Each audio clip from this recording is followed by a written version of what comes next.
नमस्कार, बहुत स्वागत है आपका स्वदेश न्यूज में। मैं हूं आपके साथ साक्षी। मध्यकाल की आज की खास चर्चा है शिक्षा में नवाचार, स्कूलों में ग्राम सरकार। दरअसल मध्य प्रदेश के स्कूलों में अब भविष्य के नेता तैयार होंगे।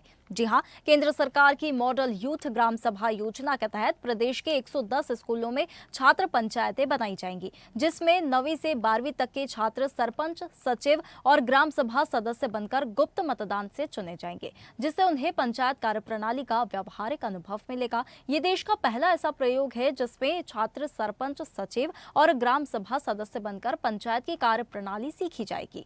वहीं इसकी शुरुआत 55 जवाहर, नवोदय और 55 एकलव्य मॉडल रेसिडेंशियल स्कूलों से होगी। अगले चरण में केंद्रीय विद्यालय, मॉडल स्कूल और एक्सीलेंस स्कूल भी इसमें शामिल किए जाएंगे। दरअसल मध्य प्रदेश में पिछले 7 सालों से छात्र संघ चुनाव नहीं हुए हैं, जिससे छात्रों को लोकतांत्रिक प्रक्रियाओं में सीधे तौर पर भाग लेने का अवसर नहीं मिल पा रहा था। लेकिन इस पहल से विद्यालयों के भीतर भविष्य के नेता को तैयार करने की एक नई और एक महत्वपूर्ण शुरुआत होगी। सरकार की यह पहल छात्रों को नेतृत्व के गुणों से परिचित कराने और उन्हें लोकतांत्रिक प्रक्रियाओं का अनुभव प्रदान करने की दिशा में की गई है, जिससे वे समाज के सक्रिय और जागरूक सदस्य बन सके, छात्रों को वास्तविक लोकतांत्रिक अनुभव मिल सके और वे जमीनी स्तर पर प्रशासन की समझ विकसित कर सके। अब स्कूलों में भविष्य के नेता तैयार करने की पहल करते हुए ऐसा नवाचार करने वाला मध्य प्रदेश पहला राज्य है। प्रदेश भर में नवोदय और एकलव्य स्कूलों को इस पायलट प्रोजेक्ट के लिए चुना गया है, जहां छात्र पंचायतें सबसे पहले गठित होंगी। यह प्रारंभिक चरण इन विद्यालयों के छात्रों को लोकतांत्रिक प्रक्रियाओं में सक्रिय रूप से भाग लेने का अवसर प्रदान करेगा और उन्हें भविष्य के लिए तैयार करेगा।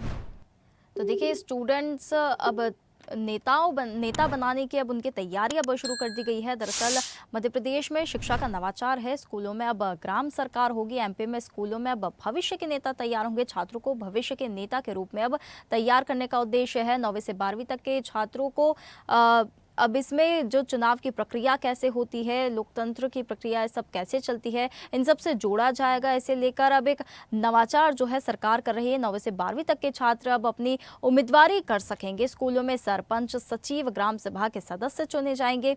तो मोहन सरकार की एक बहुत ही सराहनीय पहल है। 1 महीने तक चुनावी प्रक्रिया चलेगी, गुप्त मतदान होगा। गुप्त मतदान की प्रणाली से यहाँ पर चुनाव किए जाएंगे। अनूठे प्रयोग का लक्ष्य ग्राम सभाओं में जागरूकता फैलाना है। तर्क, बहस, समस्या समाधान जैसे महत्वपूर्ण कौशल यहाँ पर विकसित करना है।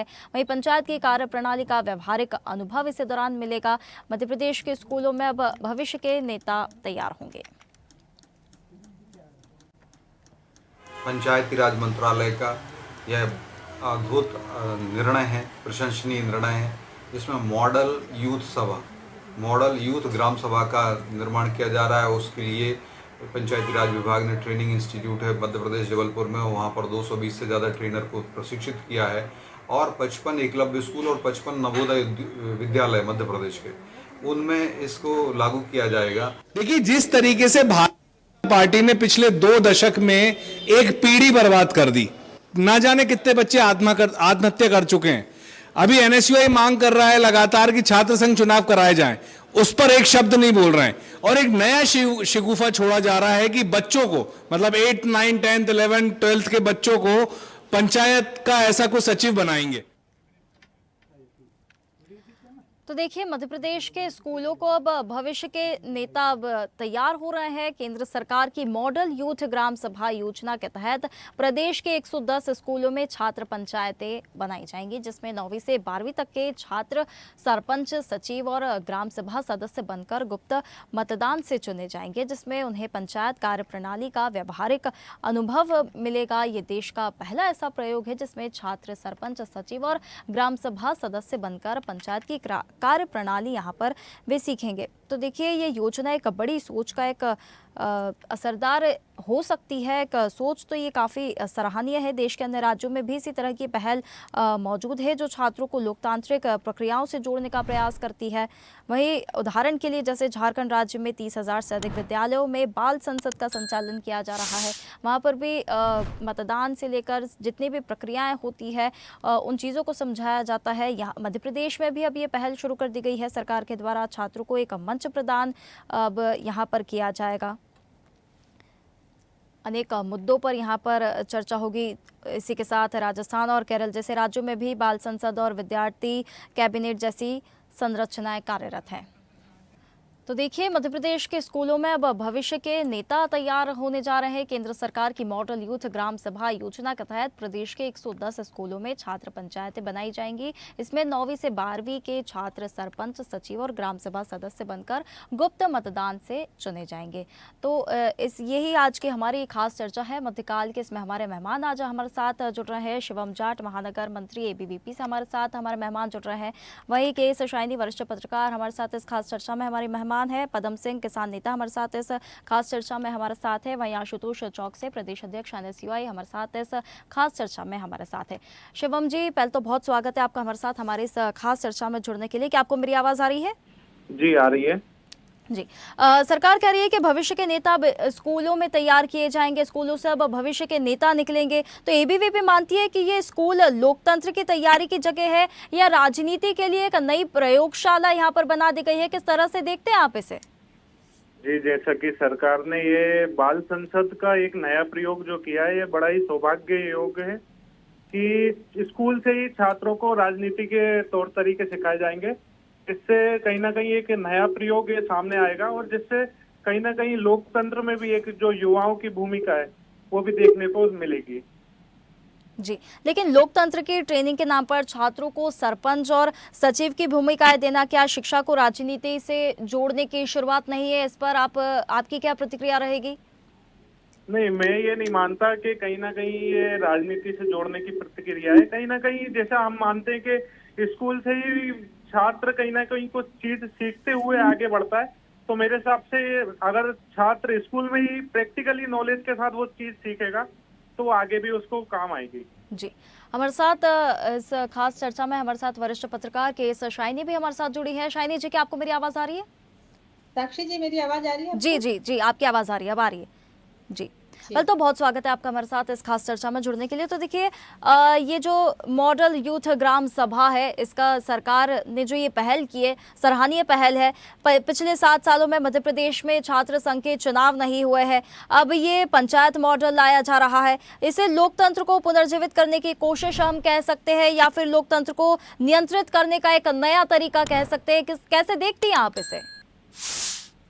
नमस्ते साक्षी जी, देखिए ये जो है, आप ये समझिए कि हमारा देश जो है, ये जो डिसेंट्रलाइजेशन ऑफ डेमोक्रेसी है, ये सिर्फ यहीं पे आपको देखने को मिलेगा। और अगर इसमें स्टूडेंट्स को हम जोड़ते हैं तो उनको इसकी एक जानकारी मिलेगी किस तरह से प्रणाली चलती है। बिकॉज ये बहुत आसान एक वो नहीं है कि हमने चुनाव कर लिया और हो गया।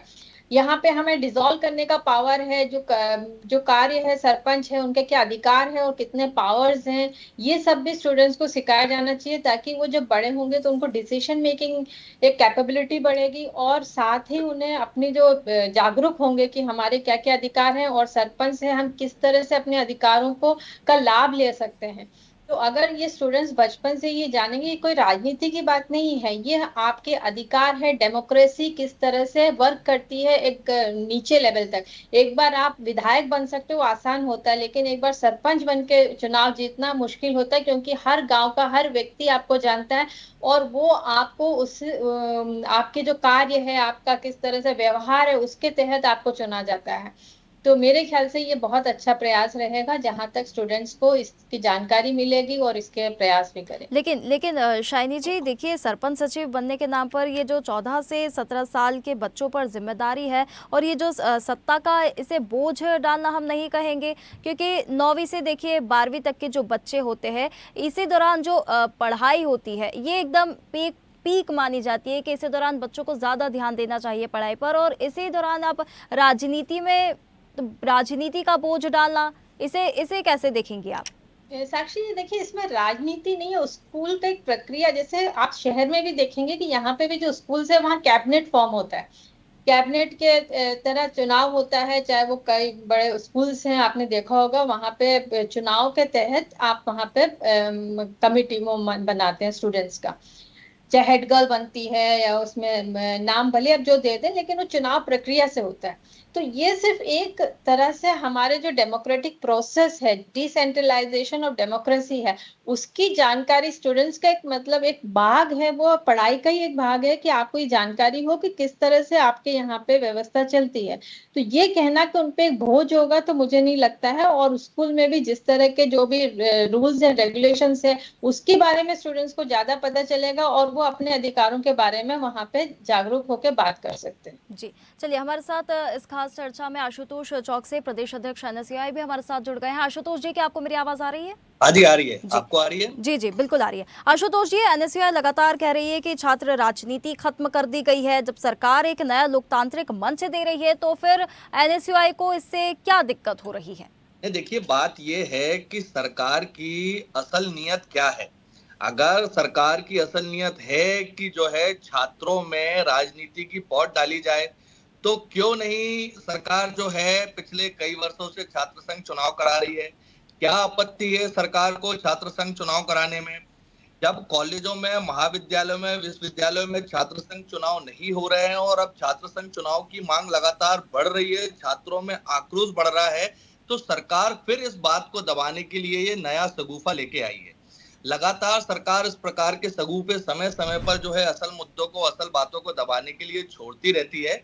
अगर सरकार छात्रों में राजनीतिक सोच और समझ डेवलप ही करना चाहती है तो स्कूल में जहां बच्चों को संस्कारों की, जहां डिसिप्लिन की, जहां पर अच्छी शिक्षा लेने की, अपना फाउंडेशन मजबूत करने की आवश्यकता है, वहां शिक्षा के मंदिर में राजनीति डालना सही है? या कॉलेज महाविद्यालय में जब एक छात्र मैच्योर हो जाता है, समझदार हो जाता है, राजनीतिक समझ ले सकता है, क्योंकि जो हमारे देश में वोट डालने का अधिकार है वो भी 18 वर्ष के बाद है, तो क्यों नहीं कॉलेजों में जहां छात्र समझदार हो जाता है, 18 वर्ष का हो जाता है, वास्तविक वोटर हो जाता है, उन कॉलेजों में, उन महाविद्यालयों में जो है छात्र संघ चुनाव कराए जाते।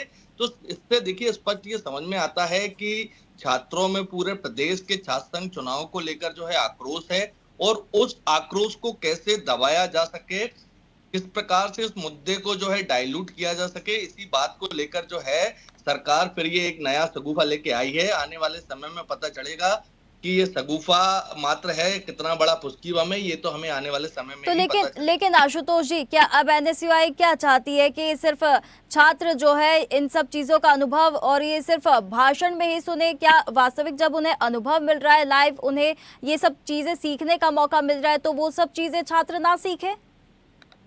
नहीं, बिल्कुल हाँ, एनएसयूआई तो सदैव इस बात को चाहती है कि प्रदेश में जो है विगत 20 सालों से भारतीय जनता पार्टी की सरकार है, 2 बार के 18 साल रहे मुख्यमंत्री और अभी तत्कालीन हमारे मुख्यमंत्री दोनों छात्र राजनीति के जो है एग्जाम्पल हैं।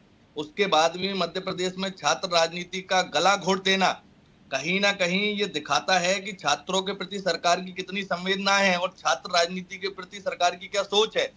बात ये है कि जहां छात्र समझदार होता है राजनीति को समझने के लिए कॉलेज में आने के बाद, वहां छात्र संघ चुनाव क्यों नहीं कराए जा रहे? अगर सरकार की कुछ अच्छी मंशा ही है, वो प्रैक्टिकली छात्रों को राजनीतिक कुछ ज्ञान देना चाहती है, शिक्षा दिलाना चाहती है लोकतंत्र का, तो वहां पर क्यों नहीं सिखाई जाती? अपितु जो है स्कूल में एक सगुफा स्कूल के नाम पे भी छोड़ा गया है। अगर सिखाने, हम तो बिल्कुल इसके पक्ष में हैं कि छात्रों को जो है राजनीतिक ज्ञान, राजनीतिक सोच, राजनीतिक समझ और किस प्रकार से सिस्टम काम करता है, ये समझ आने की बहुत आवश्यकता है हमारे प्रदेश में। और इसीलिए हम लोग लगातार जो है मांग कर रहे हैं कि प्रत्यक्ष प्रणाली से जो है मध्य प्रदेश में छात्र संघ चुनाव कराए जाएं, लेकिन सरकार नहीं करा रही है। जी, शाइनी जी, आपकी प्रतिक्रिया इस पर एक छोटी सी मैं चाहूंगी। जी साक्षी जी, मैं इधर ये कहना चाहूंगी कि ये राजनीति का सीख नहीं दे रहे हैं यहाँ पे डेमोक्रेसी का जो एक उदाहरण है और जो हमारे यहाँ प्रोसेस है डेमोक्रेसी का, डिसेंट्रलाइजेशन ऑफ डेमोक्रेसी, उसका ज्ञान देने की बात है, ना कि यहाँ पे राजनीति सिखाने की बात है। जो हम कॉलेज और वहाँ पे होता है वो प्योर पॉलिटिक्स होता है, लेकिन स्कूल लेवल पे जब हम बच्चों को इस तरह की चीजों में इन्वॉल्व करते हैं तो उनको बेसिकली हम किस तरह से हमारे डेमोक्रेसी और उनके अधिकार क्या है, जब वो बड़े होंगे तो किस तरह से उनका रुझान और किस तरह से वो अपने गांव का विकसित कर सकते हैं, क्योंकि उनके पास इतना पावर होता है एक सरपंच के पास, वो पावर जो है उसकी जानकारी वो उस बच्चों को जब स्कूल में रहते हैं तभी पता चलता है, और वो अपने जो अधिकार है उसको उस क्षेत्र में वो आगे बढ़ सकते हैं। और उस चीज को हमारे यहाँ राजनीति को बुरी तरीके से देखा जाता है। जो कोई बच्चे पढ़ाई में अपना ध्यान देते हैं वो सोचते हैं कि इसमें जाना राजनीति है, लेकिन किसी भी गांव को अगर उद्धार करना है, उसको बढ़ाना है, तो स्टूडेंट्स को आगे आके इन सब चीज प्रक्रिया में भाग लेना चाहिए। और इस नजरिए से अगर हम देखेंगे तो ये बहुत अच्छी पहल रहेगा। हमारे साथ इस खास चर्चा में हमारे साथ किसान नेता पदम सिंह भी हमारे साथ जुड़ गए हैं। पदम जी, क्या आपको मेरी आवाज आ रही है? जी आ रही जी पदम जी, मॉडल यूथ ग्राम सभा सरकार की योजना है, सराहनीय है, अच्छी योजना है, लेकिन क्या इसे लोकतंत्र जड़ों को मजबूत करने की पहल हम मानते हैं, या फिर राजनीति को गांवों में और गहराई तक उतारने की इसमें कोशिश की जा रही है? कैसे देखते हैं आप इसे, मॉडल यूथ ग्राम सभा को, ये जो सरकार की योजना है? देखिए साक्षी जी, मॉडल यूथ ग्राम सभा योजना वास्तव में डेमोक्रेसी का एक महत्वपूर्ण अंग है। डेमोक्रेसी जो है, for the public, by the public, of the public. Swami Vivekananda ji ने भी युवाओं को आगे आने के लिए, प्रेरित करने के लिए हमें कहा था कि देश में तब तक युवा आगे नहीं आएगा, तब तक जो है देश में नई लीडरशिप खड़ी नहीं होगी। इसलिए स्कूलों के माध्यम से, चूंकि 9 से 12 तक के जो स्टूडेंट्स होते हैं वो मैच्योर्ड हो जाते हैं, 17, 18, 16 साल की उम्र होती, तो चूंकि जो हमारा डेमोक्रेसी में लोकतंत्र, तो स्टूडेंट को समझना और इस लेवल पे वास्तव में सरकार की एक बहुत अच्छी और सराहनीय पहल है। अब ग्राम सभा, ग्राम पंचायत के सरपंच और ग्राम पंचायत के सचिव, जो नीचे की डेमोक्रेसी की नीचे की तंत्र है, नीचे की बॉडी है, उसको समझेगा तो वास्तव में वर्तमान परिप्रेक्ष्य में लीडरशिप को जो अच्छे लोग नेतृत्व करता आगे आएंगे तो देश के विकास में और युवाओं के विकास में विभिन्न आयामों में एक सकारात्मक चर्चा होगी और अच्छी लीडरशिप आएगी तो देश का विकास एक नए तरीके से, नई सोच के साथ होगा। तो नया युवा आता है वो काम करने में बहुत उसकी गतिमान होता है। पुराने लोग उतने गतिमान नहीं होते, जो यूथ गतिमान होते हैं। लेकिन पदम जी योजना के तहत देखिए 9वीं से 12वीं तक की पढ़ाई सबसे अहम मानी गई है और इन्हीं दौरान इन्हीं छात्रों को ये सिखाया जाएगा, ठीक है। अब इसमें जब चुनाव वगैरह होंगे तो बोर्ड की परीक्षाएं होती है, करियर की तैयारी आदि चीजें होती है जिन पर ध्यान देना बहुत जरूरी होता है। ऐसे में जब छात्र पंचायत चुनाव, मीटिंग्स आदि में शामिल होंगे, इन सब चीजों पर अगर ध्यान देंगे तो क्या उनकी पढ़ाई प्रभावित नहीं होगी? It is a parts of education, it is a parts of syllabus. ये अलग से कुछ नहीं है इसमें। ये जस्ट पार्ट टाइम स्टूडेंट जो है स्टूडेंट लाइफ में स्पोर्ट्स एक्टिविटी में भाग लेता है, कल्चरल एक्टिविटी में भाग लेता है, इसी प्रकार से political activity it is a parts of education. इसलिए मैं नहीं मानता कि वो कोई उनकी एजुकेशन प्रभावित होगी। लेकिन पदम जी, पॉलिटिक्स जैसे जो सब्जेक्ट्स आते हैं वो जब आप 11वीं 12वीं पार कर लेते हो उसके बाद आपके पास एक विषय चुनने के लिए चीज आती है कि आप पॉलिटिक्स चुनना चाहते हैं या कौन सा सब्जेक्ट आप चूज करना चाहते हैं। 9वीं से 12वीं तक तो जो देखिए जो सिलेबस ऑलरेडी तय है वही होता है, उसी पे ध्यान देना जरूरी होता है। बोर्ड एग्जाम्स होती है, पॉलिटिक्स एक बहुत ही अलग विषय चले जाता है। इसमें पढ़ाई प्रभावित होने तो मतलब जाहिर बात है इससे पढ़ाई प्रभावित होगी। ये कितने दिन का सिलेबस रहेगा? 15 दिन का रहेगा, 1 माह का रहेगा। जैसे मैं देख रहा था 1 माह का है, तो उसको केवल जो है बच्चों, उसको जो स्टूडेंट्स को मोटिवेट करना है, ना कि उनको पॉलिटिक्स कराना हो। उसे मोटिवेट करने के लिए एक ट्रेनिंग पार्ट है, it is a training part. Internship मानिए आप इसको एक तरह से। इंटर्नशिप पर 9वीं से 12वीं के बच्चों को पदम जी इंटर्नशिप, पहले वो पढ़ाई पर, बोर्ड एग्जाम्स पर ध्यान दे या इंटर्नशिप्स पर ध्यान दे? पॉलिटिक्स एक अलग ही सब्जेक्ट होता है, हम बार बार कह रहे हैं। ये एजुकेशन का पार्ट है, वो गलत नहीं है। सरकार जो कर रही है, नवोदय के स्टूडेंट जो है क्योंकि हॉस्टल में रहते हैं, डे स्कॉलर होते नहीं है, सारी एक्टिविटी में इन्वॉल्व रहते, तो एक पार्ट तो जो पदम जी देखिए जो जैसे कि होता है चुनाव कैसे होंगे, मतदान इसमें होगा, इसमें कोई सचिव चुना जाएगा, कोई जो भी पद उसे दिया जाएगा, ऐसे तो बच्चों के बीच में मतभेद शुरू हो जाएगा, प्रतिस्पर्धा की यहाँ पर एक संभावना यहाँ पर जाग जाएगी। ये सारी चीजें भी तो है, साइकोलॉजिकली अगर हम सोचे तो ये तो प्रभावित करेंगे ही पढ़ाई को कि चुनाव प्रक्रिया क्या होती है, कैसी सब चीजें चलती है, लोकतंत्र क्या होता है। अगर उसका जीवंत हमें एग्जाम्पल देना है तो उसके लिए हम अनुभव करा रहे हैं। अब उसके लिए तो सारी चीजें जैसी होती है वैसी छात्रों को दी जाएंगी, पद दिए जाएंगे, चुनाव होंगे तो प्रभावित होंगी ना चीजें। इसमें मैं कुछ जोड़ सकता हूँ? जी जी बिल्कुल बिल्कुल बोलिए। 11वीं क्लास में हम लोग चुनाव फाइट किए थे। मैं भी ज्वाइंट सेक्रेटरी बना था अपने विद्यालय स्कूल टाइम से मैं ज्वाइंट सेक्रेटरी बन गया था। इलेक्शन हुआ था, सारे स्टूडेंट्स हैं जो मॉनिटर थे उन्होंने वोटिंग की थी और इलेक्टेड बॉडी जो है पूरी 1 साल उसने काम किया था इलेक्टेड बॉडी ने, मुझे याद है, तभी कोई विपरीत प्रभाव नहीं पड़ता उससे। पदम जी, आपने कब किया था, मुझे एक बार बता दीजिए कौन सा मैंने वर्ष किया था? और अब वर्ष 2025 चल रहा है, आपको नहीं लगता पॉलिटिक्स वगैरह इन सब चीजों में काफी ज्यादा अंतर आ गया है? मैंने 1987 सर 1987 2025 बहुत अंतर हो जाता है, काफी सालों का, काफी सारे बदलाव हुए हैं, साइकोलॉजी में भी काफी सारे बदलाव होते हैं। आजकल के बच्चे जो होते हैं उनकी एक थॉट प्रोसेस जो होती है अलग होती है, जो जिन्हें आज जेनजी कहते हैं उनकी थॉट प्रोसेस अलग होती है पदम जी, मिलेनियल्स की अलग होती है, बहुत सारे बदलाव हुए हैं। ठीक है, मैं वापस आऊंगी आपके पास। शिवम जी, आपसे एक सवाल है, एबीवीपी बार बार कहती है कि राजनीति समाज सेवा है, ठीक है, तो अब यदि बच्चों को मौका दिया जा रहा है समाज सेवा करने का, तो फिर इसमें क्या दिक्कत हो सकती है? अच्छी चीज ही सीख रहे हैं वो। जी, मैं जैसा कि अभी बीच में बात आई कि राजनीति एक बोझ उनके ऊपर आ जाएगा, पढ़ाई के ऊपर बोझ आ जाएगा। जब हम देखते हैं कि चुनाव की बारी आती है तो छात्रों के बीच में चुनाव हमारा लोकतंत्र का एक उत्सव है, कहीं ना कहीं छात्रों के बीच या युवाओं के बीच वो उत्सव दिखाई नहीं देता। कहीं ना कहीं छात्रों को उनको वोट कैसे डालना चाहिए, लोकतंत्र की क्या भूमिका रहती है, उनको ये भी नहीं मालूम रहता। कहीं ना कहीं जो सरकार की पहल आई है जिसके बाद तो शिवम जी यही चीजें तो सिखानी है कि किस प्रकार से प्रक्रिया होती है, क्या चीजें कैसी होनी चाहिए, यही तो उन्हें ज्ञान देना है। यदि स्कूली टाइम से बच्चे समझदार हो जाएंगे तो जब वे वोटिंग की उनकी उम्र होगी उस दौरान वे अच्छे से निर्णय ले पाएंगे कि उनका नेता कौन होना चाहिए। तो ये एक सराहनीय पहल भी कह सकते हैं, यदि अच्छे ढंग से उन्हें सिखाया समझा जाए कि क्या प्रक्रिया होती है और एज ए नॉलेज अगर उन्हें सिखाया जा रहा है छात्रों को, तो इसमें बुराई क्या है, क्या गलत है इसमें?